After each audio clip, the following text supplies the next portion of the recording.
Greetings, Android users. This is Reverend Kyle, your Minister of Mobile Devices, and I'm here with my television. It is a 46-inch Samsung 1080p, 120 hertz refresh rate screen.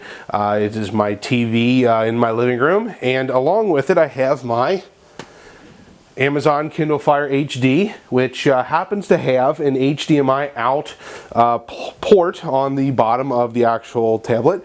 Now, unfortunately, the device did not come with an HDMI out cable, but I do have one here.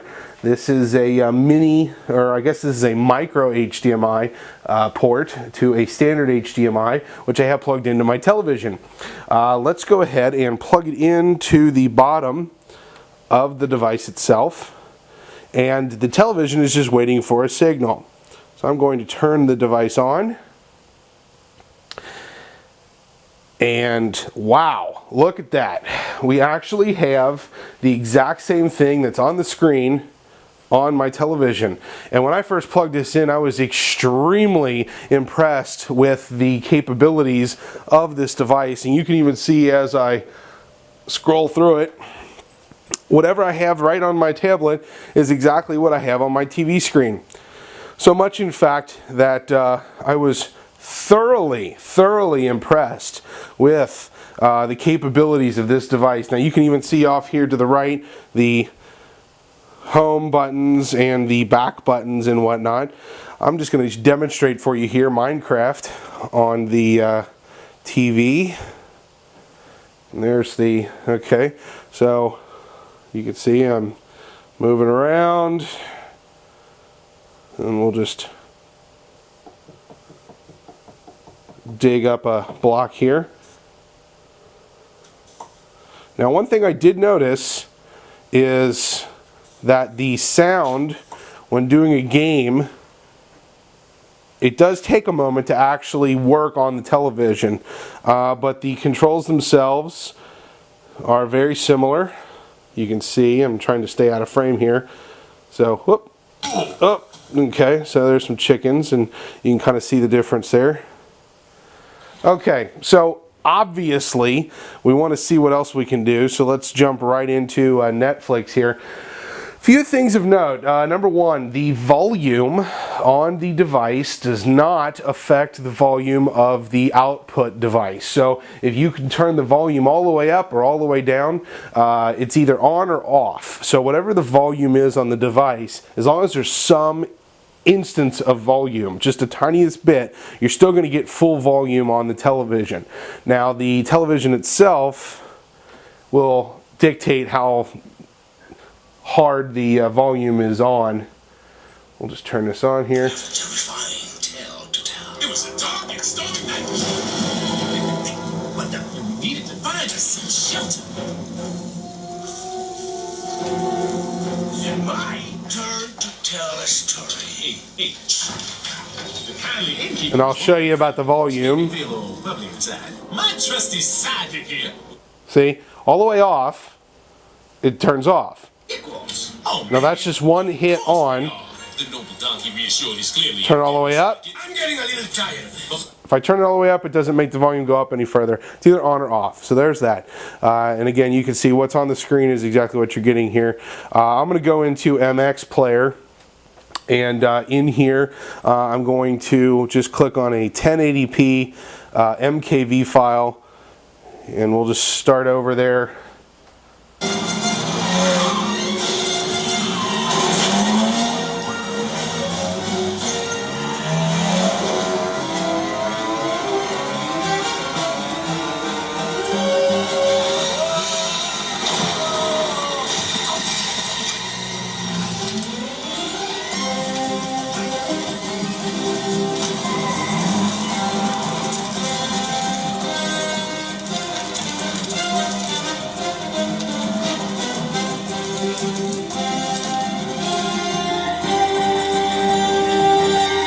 Okay, as you can see, there's the tiniest, ever so slightest bit of a delay difference. It is not something that's going to cause a problem for you down the road.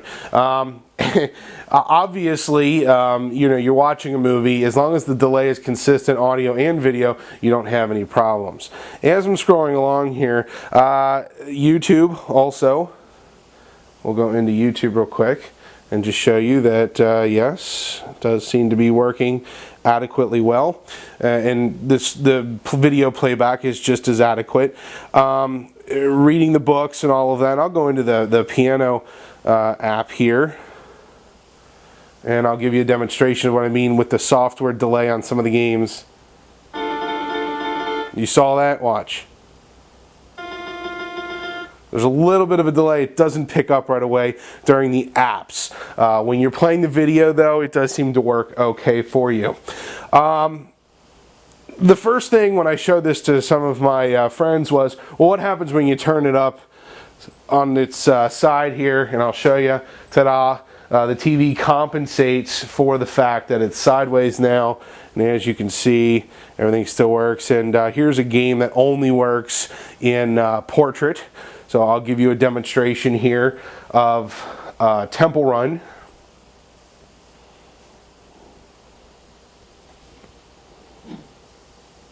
A little bit of a delay.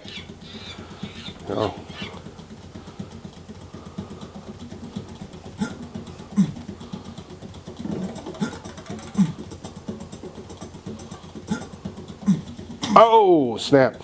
Okay, so, you know, it works.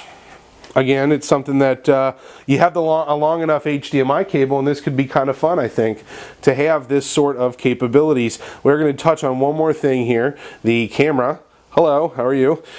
You can see that it's sideways, so we'll turn it sideways. Okay, hello. How are you? This would be very helpful if you were to have some sort of video conferencing going on through the camera here, and you wanted the screen to show the full size. Let's go here to a picture, and this is a picture that I took earlier today, and I'll just show you. Zoom up. Oh, well, that's unfortunate. Let's go into the actual... Let's see here. Photos. Okay, let's do what I call the bacon test. So here's a nice crisp picture of bacon. Yes, the pun is intended. And we'll zoom in and show you the wonderful goodness that is bacon.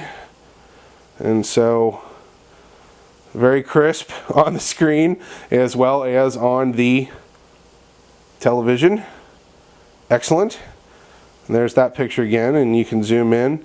My shirt, a lot of people want to know where I got that shirt. AndysThreads.com. Andy's Threads makes some wonderfully Android-themed shirts. Check them out.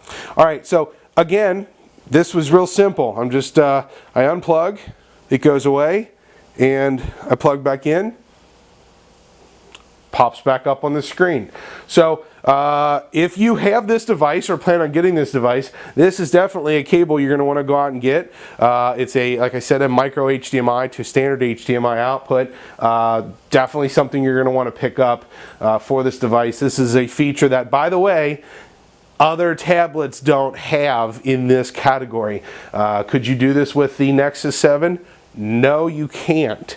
Can you do this with the Amazon Kindle Fire, the original one? No, you can't. So this is something that is definitely a feature that you're not going to see on other devices, or at least you don't see yet. All right, I think I've thoroughly examined that capability for you. This has been Reverend Kyle showing you the HDMI output capabilities for the Amazon Kindle Fire HD.